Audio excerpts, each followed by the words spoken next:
uncle. Am I old? You've been old as long as I've known you. Hey! She's not staying in Mexico. She almost died both times she crossed the desert. She's not crossing the desert. There's again. parole, visas, asylum. There are legal ways. We've exhausted everything. Then we'll wait. I'm not waiting 10 years to share a bed with my wife. Mom, can we come see you? No, baby. Not here. Not like this. I have to go. Please stay safe. Just don't go out at night. I wanted to bring you these, the family stuff for your DACA application. This time next year, I'll have my driver's license, work papers. Hell yeah! No more looking over my shoulder. Bye-bye, Popo! I can actually pick up my own kids from preschool. I'll teach you to drive.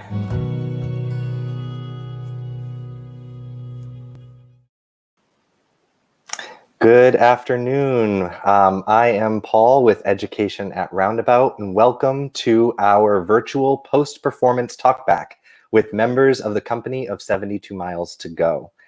Let us know that you're with us by saying hi in the comments below and share where you're watching from. In just a few moments, we're going to be joined by the show's playwright and director, followed by some of the designers, and finally members of the cast. And if you would like to engage with these artists, we encourage you to type your questions into the comments. Now 72 Miles to Go is a new play that opened at Roundabout in early March and heartbreakingly had its final performance on March 11th. The canceled performances that included our student matinee for Education at Roundabout, and that would have welcomed students from our partner schools across New York City who had been engaging with the themes and content of this show in their classrooms with Roundabout teaching artists. But thanks to the current technology that we have and the generosity and ingenuity of so many artists and theater workers, we had a view at home video of a preview performance, which was made available as a virtual student matinee accompanied by an online self-paced workshop facilitated by Roundabout teaching artists. Part of what makes a Roundabout student matinee so special is the post-performance talkback, because it's an opportunity for our student audience to engage with the cast and the creative team. Now today, we're thrilled to adapt that version of our engagement to this virtual space. So thank you for joining us. Some of the students have submitted their questions in advance, and if you're watching us live, as I've mentioned, put your question in the comment. We're going to get to as many of the questions that we can in the time that we have today. So let's get started, shall we? I'm so thrilled to welcome the playwright, Hilary Bettis, and our show's director, Joe Bonney. Hello. Hi. So happy to be here. I wish we could be doing this in person. Totally agree with you. Thank you so much, Joe, for being here as well. Sure. So to get things started, we really wanted to chat a little about the inspiration behind this piece, Hilary. And we have a comment from Spencer talking about writing some personal stories and finding personal connections between stories. We've also had a question from students, including Amanda, around the idea of what inspired this show and what are the scenes that you thought reached the audience in those personal ways. Hilary, could you speak to that? Yeah, absolutely. I mean, I think for me, what inspired this play was a lot of different things. My mother grew up in Tucson, Arizona, and so that particular part of the country has always sort of had a very special place in the mythology of my family and who we are. My grandfather and his family came over from Mexico and, you know, really kind of struggled to find their place in this country. And so I think that's also like continues to be something that we see generation after generation. And so, yeah, I mean, these are big subjects that I really like are near and dear to my heart, both on a, big global scale as well as a personal scale. And so I feel like the best way to really talk about like subjects like this is to do it through the lens of a very specific family, and to try to find as much moments of humor and compassion, and honestly really just Well, we had our first little, we said this would be live. Oh, there you are. Oh, We can hear you. What happened?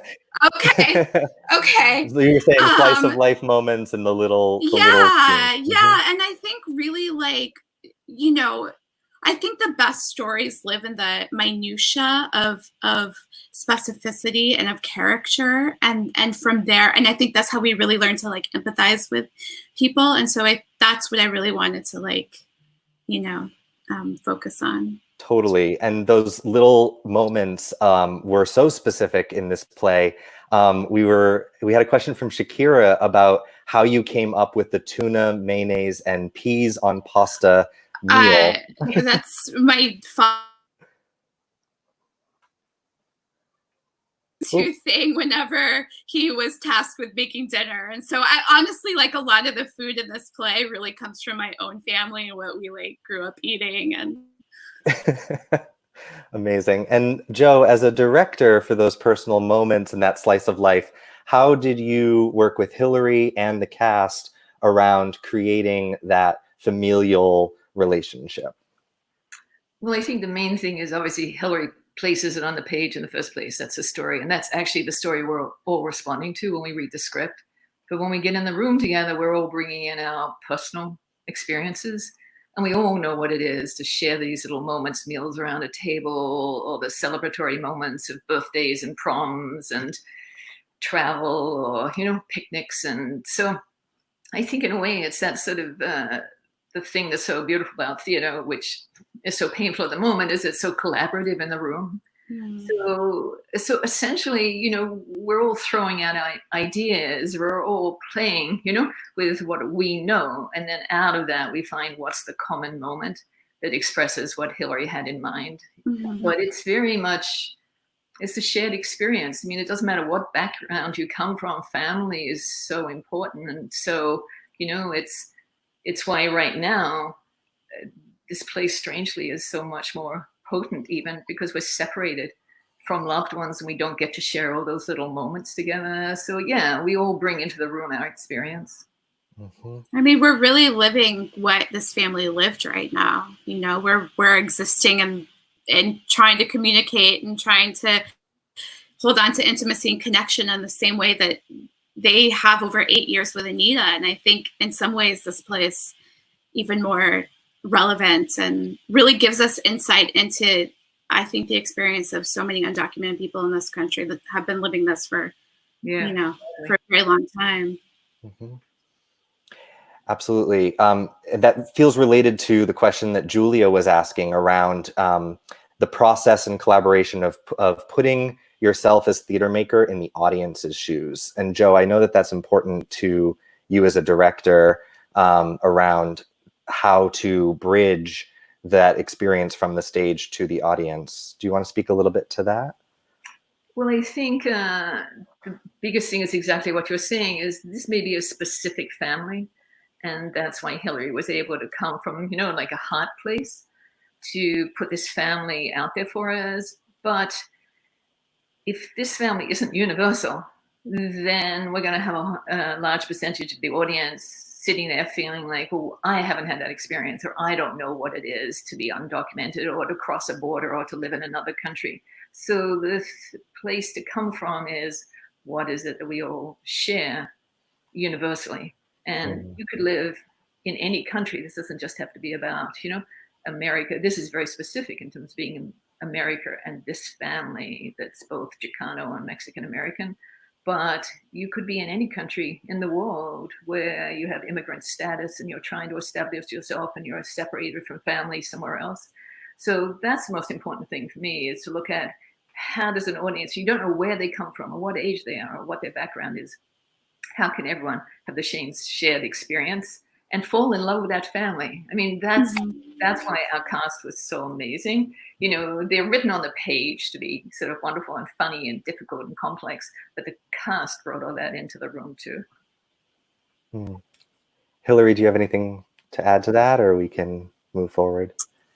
I think we can move forward. Yeah. Sure. And to that end, just wanting to say that there was such a heartbreak in the closing of this particular production of the show.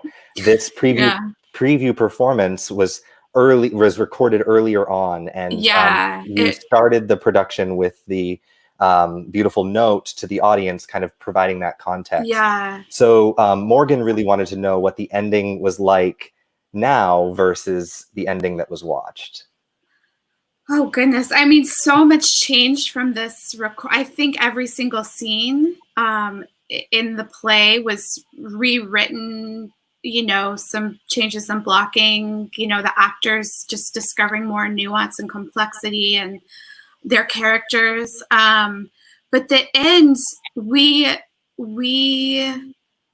ended up finding a different way to sort of bring in the big theatrical gesture. And instead of having this sort of quiet, intimate moment, that the final moment of the play is them actually separated so that you really understand physically that this is a family, that this is probably the only time tragically they'll ever be in the same environment, in the same room again. And so I think once we found that distance, it really just like had such a visceral and impotent, you know, feeling that, you know, I think we were close with this, but it just needed that little bit of finessing.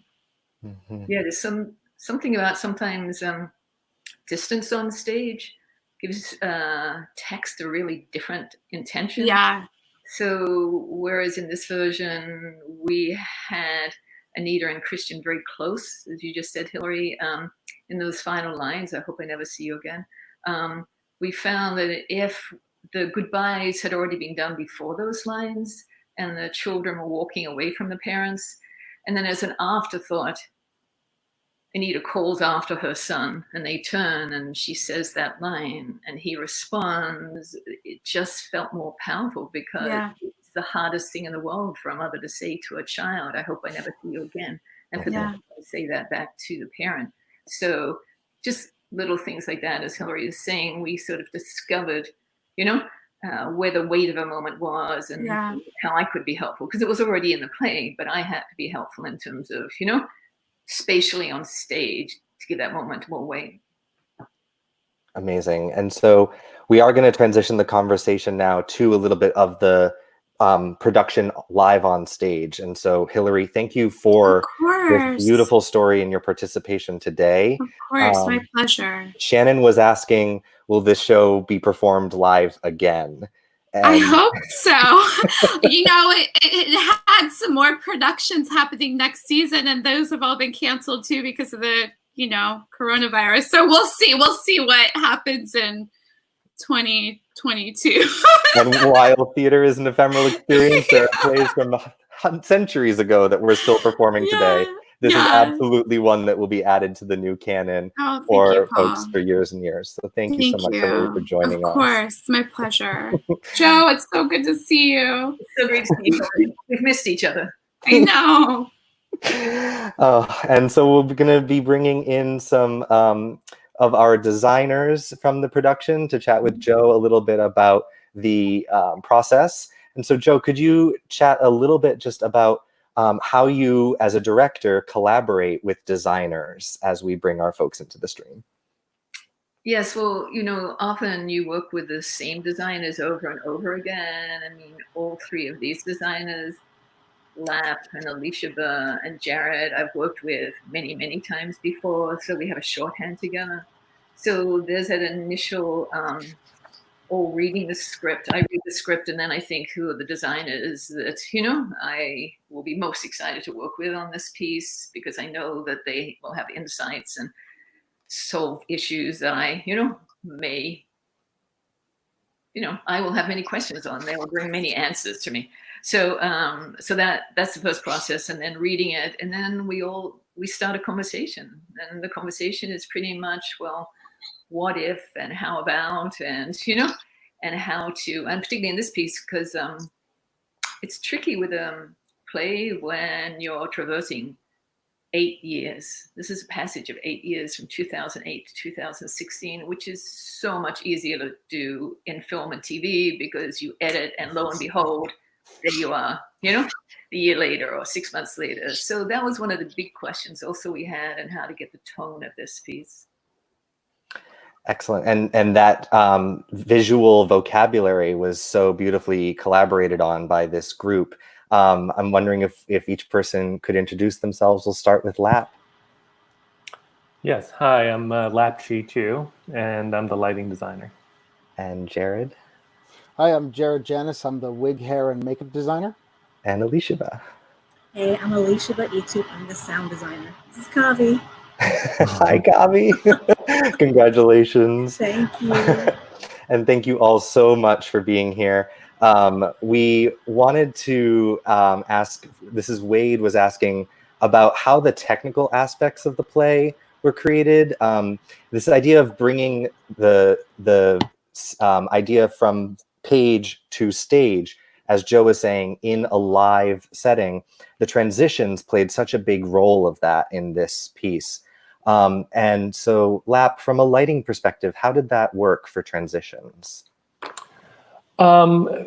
We always, I would say, want to keep the story going and not, take a unnecessarily break in the storytelling. So the transitions between all these scenes where we jump time, sometimes a little bit, sometimes a lot in years, and that we want to keep the story going. And design-wise, in order to tell this particular story, and the passage of time was so important that part of our discussions was how do we keep that narrative going.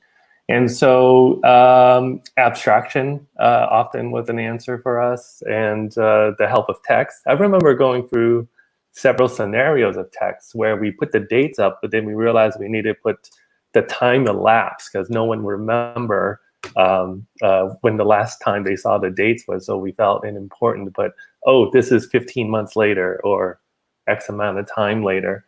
But to change the style, to keep the story going in the transitions was very important in our discussions for all of us. Yeah. And there was some really amazing music that was originally created for this piece that fed through that motion of all of it. Alicia, would you talk a little bit about the process of the sound design? And Spencer was also wondering about how research aids in the design side with the story that's being told on stage. Sure. With sound, I try to bring things into rehearsal as soon as possible. I want to try things out sooner rather than later. So we were working in rehearsal with maybe not the transitions as you all heard them in the recording, but just trying out different things, throwing spaghetti at the wall, seeing what sticks. And it was great because it just afforded us more time to just figure out, like, orally where these transitions wanted to live. I know in rehearsal, like, we had a different idea going into things, and later in rehearsal, it came to us like, we want to use more of this, like, steel guitar sound, which is like a very, like, it's a beautiful sound, but it's very lonesome, and it felt like the family that has so much trouble talking to each other. They love each other so much, but they have so much trouble talking to each other, and that felt like the world of steel guitar.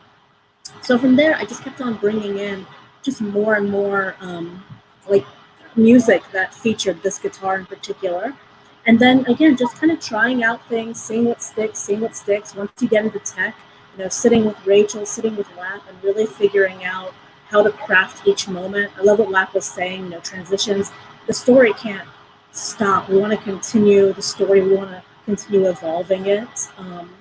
So yeah, sound and music really helps with, it's not just a thing like, I slapped this thing on, isn't it lovely? Like, I'm also kind of crafting with Rachel and Lap, like how to like evolve, how to move us forward. Mm-hmm. And I think there was another question about research. Sure. I mean, I guess the collaboration's a big side of it. And then there's also the research side of time and place and setting. How do you all, in your work as designers, you feature research in your process? Just yeah, I know. For me, Hillary actually gave me some sound samples of when she and Bobby went out to this area. I think they were out there for the summer. Anyways, they took some audio recordings, and I got to listen in. Like, you know, this is what this parking lot, this park actually sounds like. So I love stuff like that. Right. The research being from the world, not the book. Yeah. And then for music, you know, starting in, let's say, November, December, Joe and Hillary and I were meeting. We would meet up, and we honestly, like, we kind of play music to each other and like talk through things. It was a lot of fun just putting together kind of like mixtapes. Oh, that's really neat. That's super cool.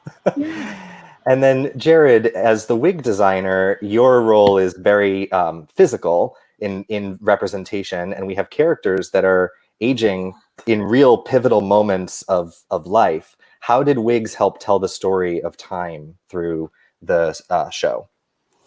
Well, first thing is, both as Lap and Alicia have pointed out, the transitions are so. Let me be honest, brief. But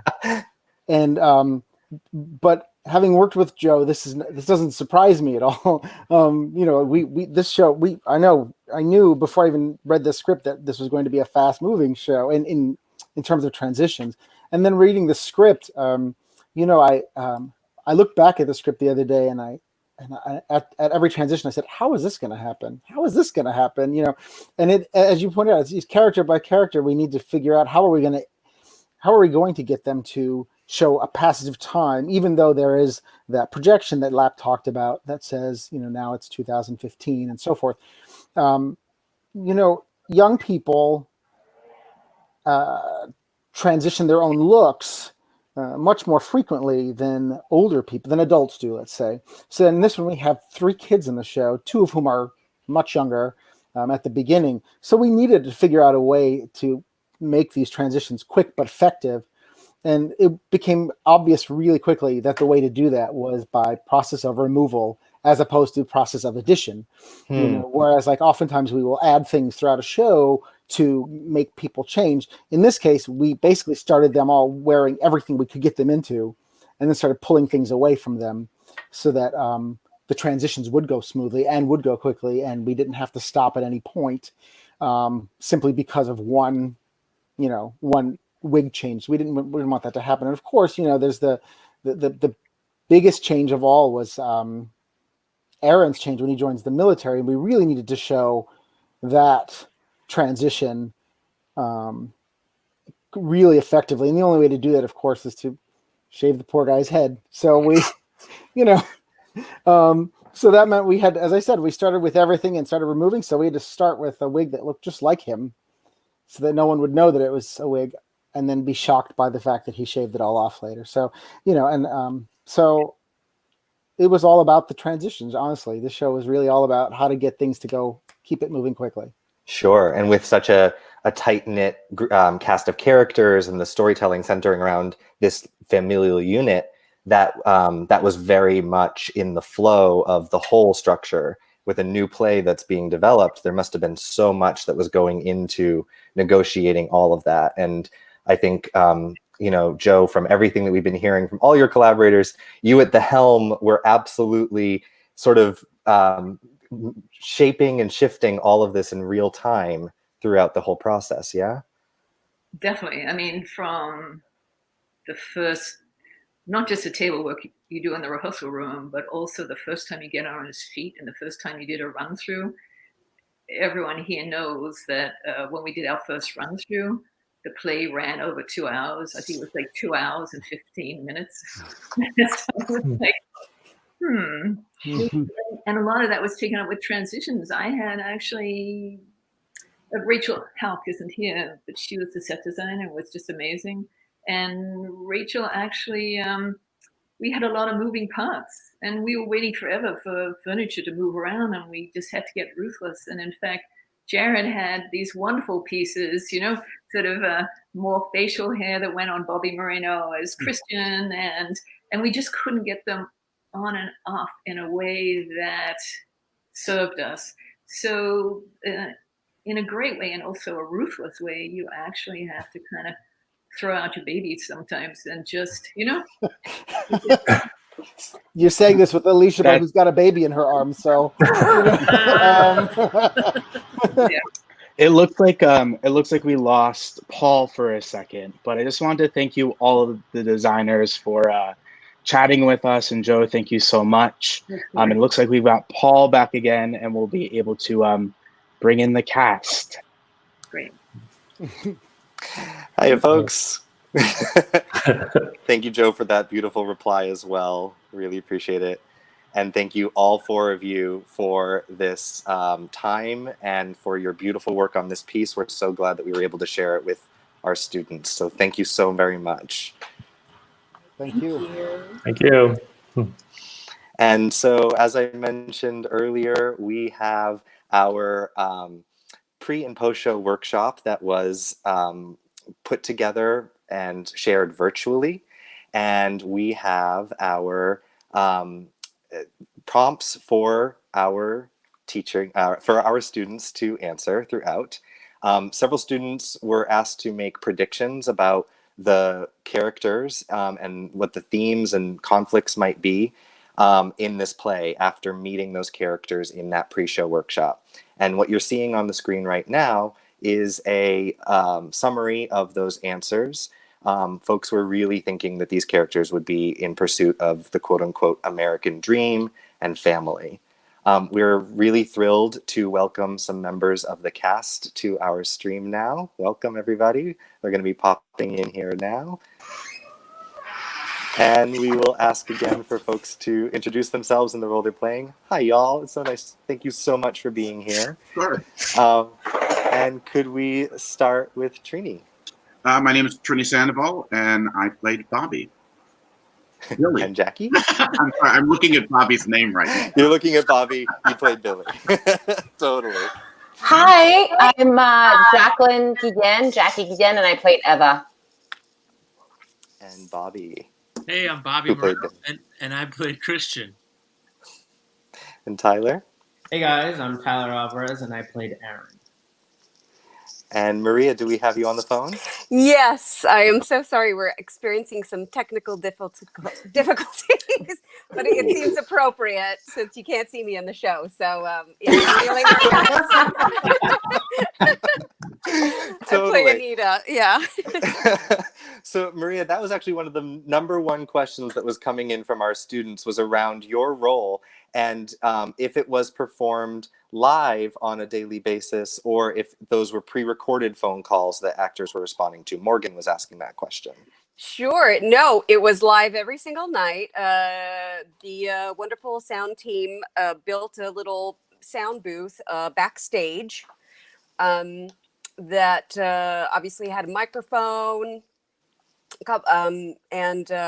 So I would do those scenes live back there in that little room every night.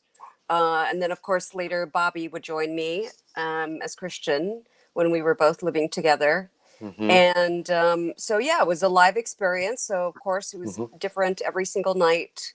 But that was it was a very interesting, obviously, situation to be in. I'd never done something like that where you're, basically having to act with your scene partners without getting to see them. Although, Maria, if I can just say one thing, can you talk to people about the way we rehearsed it sometimes? Yes. So when we were rehearsing it, there would be some times where I would be in the room with the other actors and, talk from a corner of the room at a table. Sometimes I would go into a different office in the same, on the same floor and call on the phone like we do in the show. So I was still, you know, with the team, but in a different room. And then there were some days where I literally wouldn't go to rehearsal. I would call in from my apartment. Oh, wow. And rehearse that way, which is basically, you know, the same situation we were in the play. And to be honest, those were some of the most effective rehearsals we had, since the separation was very palpable, and you really get a sense of the emotional stakes, the emotional feelings at a distance. So it was very, very helpful to be separated that way. Wow, that sounds really amazing in terms of process. There were a lot of questions from our students around process and preparation. And so Makai was asking about being able to get into character. Julia was asking about being able to mentally prepare for playing certain characters. And a lot of folks were asking about the specific circumstances of these characters and the immigrant experience and border life. So we wanted to sum all of that up into just an opportunity for each of you to share a little bit about your own process approaching your character. Jackie, would we be able to start with you, as your character held this family together throughout the whole play? Sure. I am from the border. I'm from the tip of Texas. So I was born and raised in Matamoros, Mexico, and I went to school in the US. So I'm very much in touch with just having family members and friends that dealt with that experience. But as far as getting into the mentality of Eva and her taking charge of the family, I just, as an actor, you always try to find parallels between you and the character. And with me, the closest I got to is my parents were divorced when I turned 11, and I have a younger brother. So I had to pretty much just take second in command to both of them. So with my mom, I had to become like the second parent and help her out raising him. And then with my dad, I didn't have to do this, but I inevitably just kind of became like the little woman of the house when I would go and spend time with him and take charge of just helping him out.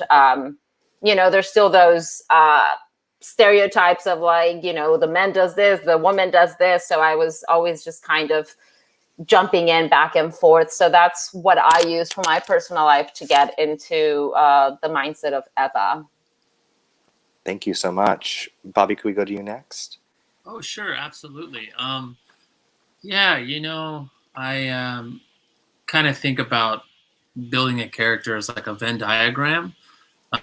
Sort of my philosophy towards it. And one circle is the world of the play.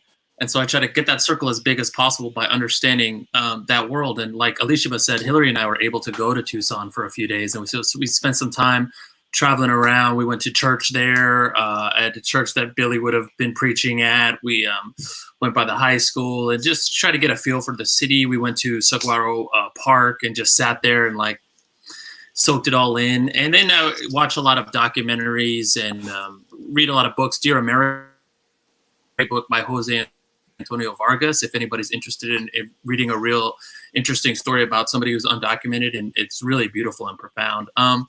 And then the other side of the Venn diagram is how I would feel in those circumstances. What is it like for me emotionally? And that's more ethereal. And I can't really speak to it other than saying like just using my imagination and using a lot of music and silence and sitting with the play and reading it over and over and just kind of feeling how it feels inside my body and how the words feel inside my mouth and just playing with that. So that's it. Thanks. Wow. Thanks. Tyler? So I like to do a lot of research when I'm playing a character. So like Bobby said, I watched a lot of documentaries, like Living Undocumented, which was great. And then in terms of the Marine stuff, I interviewed a bunch of Marines. I went to recruiting offices and kind of got the vibe of what that's like in the office and kind of what the process is going into the Marines. And yeah, and I read the script a bunch of times and kind of just let my imagination fly from that. But for me, it's I like doing a lot of hands-on things. Like I went to a bunch of why am I blanking on the name of the church? The Unitarian? Unitarian, yeah. I went to a bunch of services to kind of get a sense of what their core belief is, because the church is a huge part of this family's life, and there are a lot of beliefs and not that they have. So I wanted to kind of immerse myself in that way. So yeah. And Tyler, tell them about Joe. About Joe. Joe Harrell. Oh yes. So we had a real life drill instructor, Marine drill instructor, who came, and so there was a segment in the play where I did this whole marching sequence, the graduation that was cut. And we had him come in and show me how to do that. But I also picked up a lot of his behavior in that, watching him. And I went to his house and kind of put me through a little bit of a boot camp, which was the most fun I've had. And the man was terrifying, but also the sweetest man I've ever met. So, yeah, there were so many experiences that I got to have playing this character that I, will take with me forever. So, yeah. Wow. Thanks. Staying on this idea of process and being able to mentally prepare to play these characters and their multi-year journey. Trini, anything to add that's specific to your process? No, I mean, for me, it all starts with the script. There's a lot of focus on the script, and then after a lot of time with that, I take from there, where do I want to find my research? And so I spent a fair amount of time online with Unitarian pastors, and so there was a lot of watching with Unitarian pastors. But in a similar situation as Jackie, a lot of the character kind of lined up with my own life. Just a little bit further west, I was born and raised in San Diego, Chula Vista, California, actually, just a little south of San Diego, California, 8 miles from the border. I grew up in a Latino house. Both my parents were born in New Mexico. My father in Las Vegas, New Mexico, my mother in Santa Fe. But my mother grew up in a household where they used Spanish as a secret language from the children. So she never spoke it, and it was never spoken around my house. And it was one of the kind of exciting things going into this play that Hillary created, that there was a spectrum of what it meant to be Latina. And especially growing up in the Southwest, there's that thing of, if you don't speak Spanish, you're not Latina. If you do this, if you do that, that's changed massively over the years, and it's great to see it on in a script and on the stage now. That's all I have to say. Mm-hmm. And that's just it. This intersection of identity, lived experience, research that needs to happen all together to communicate this story. There were a lot of questions around the intersection of the large ideas and themes of this play, the immigrant experience, the immigration policy through the years of this time. And so Laura asked this in a really interesting way around the challenge of conveying your character's perspective on, quote unquote, the American dream, which I know played into the process, both from the text and from your own process. Is there anybody that would want to speak on that? I know we'll do the all jump in at the same time moment. I have something to say that question actually reminded me of. It's something that I learned, not that I learned, but maybe it became more obvious to me with doing this project, was as a kid, growing up in a big family, it's very easy to take on the beliefs of the older siblings and of the parents. And even in my life, I've done that too. I think it's quite normal for us to do that as we grow up. and so it kind of taught me a lot about immigration, because there's some people in my family who have different perspectives on immigration. So, and this was the first time that I really had to deal with this topic and really form a point of view about it. If I was going to play this character and do this play, I needed to have an opinion about it. And one thing that I'd like to say to a lot of kids and teenagers is that, you know, you're now growing up into an age where you get to create your own opinions about how you feel about things.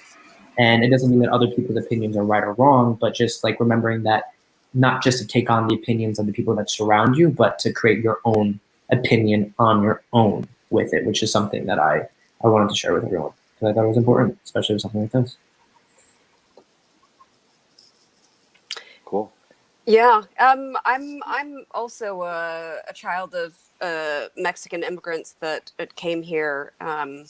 So a lot of the, you know, I obviously related to a lot of this idea of coming to this country to sort of, you know, build on that American dream. My parents worked very hard and, you know, obviously did everything they could so that my brother and I could have a better life than they had. And I still have a lot of family in Mexico and stuff. So it was easy to see that perspective. I think what this play sort of does is also give you a perspective onto that sort of decision-making process for someone who can't get into the country through the proper channels because it's so difficult to do that. You know, this sort of desperation that people are willing, the things that they're willing to do to give themselves or their children a better life, I think is one of the interesting things about this play. You sort of get a little come to understand that a little better, of why someone would put themselves through, you know, going through the desert, or, you know, all of that sort of thing. Mm-hmm. Yeah, it's so different from reading a news story about the same topics by seeing a personalized story and human relationships with one another in this space. For those that don't share some of the experiences here, 100%.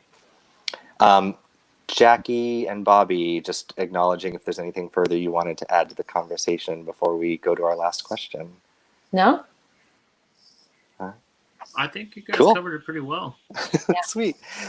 So then our final question is, you know, we know this is the student matinee talkback. We've had students from around New York City that were scheduled to come to our student matinee that are now watching the video of the production.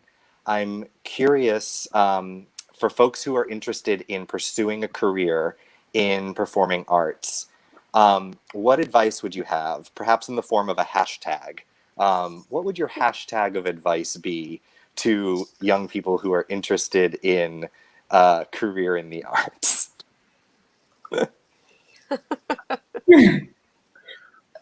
I'll jump in there. Yeah. I'll jump in. I think if you are interested in the arts, grow yourself as a person. Travel the world, meet people, talk with people, have hobbies, do things outside of the arts that grow your understanding of what it means to be human. Because essentially, as artists, we're functioning as filters for the human experience. Mm-hmm. So the better we can understand through history, through psychology, through literature, through all the different humanities, how humans function, the better we can interpret that on stage or in film or through whatever medium you decide to pursue your artistry. Be a person. Hashtag be a person. Yeah, I was going to say the same thing as Bobby. It's get curious about all sorts of things. Don't think that places like museums or the theater or, you know, concerts or whatever are for some type of people. You know, they're for everyone. And so, you know, get to it, you know, learn everything you can about all sorts of different cultures and people and art, and really fill your gas tank with that sort of stuff, because that's what's really going to fuel you and really make for interesting art. Yeah, I would just add to all of that to also know why you are jumping into this career or future for yourself, like really know why you want to do it, and don't do it for the money. Do it for the love. So we got hashtag fill your gas tank, hashtag know your why. And hashtag don't do it for the money. I get this question a lot too. And a lot of people automatically are trying to jump to being on stage or being on TV or being on film, and they kind of cut the middle part out about how to do it. And so I would say, like focusing on your craft and training and whatnot, and not just trying to immediately jump into the spotlight, which I think is a mistake that a lot of people do when they just say, "Oh, I want to be an actor," but they don't understand how or why. So yeah. Great. Chinny, are you still with us there? I am. There we are. I think the only thing I would have to add to that, because all of that is, I mean, well, I can't tell you how much more I would have studied in undergrad had I known I was actually going to be doing this. Other courses, I would have taken so many more history courses. I would have taken, but the other thing I'd have to add to this is just do it, because you don't know if you're gonna like it. I've worked with people who've gone through undergrad and grad school and had their first job in regional theater who said to me, I don't know that I like being away from home this long. I'm not sure if this is right for me. And I think that's a valid point of view. I mean, you can put all the work in and you can do everything, but if you're not going to have fun dealing with it, you should maybe steer in another direction. So all I can say is just do it. Audition for whatever you possibly can, and do what you can and see if you like it.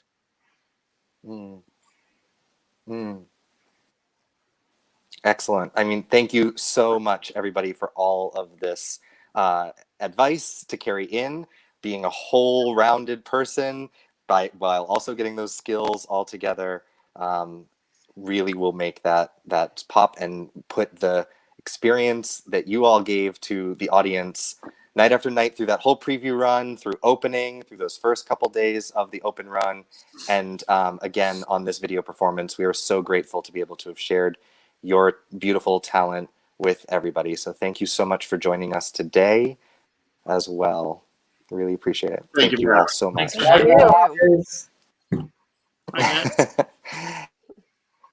And so this is going to be the conclusion of that.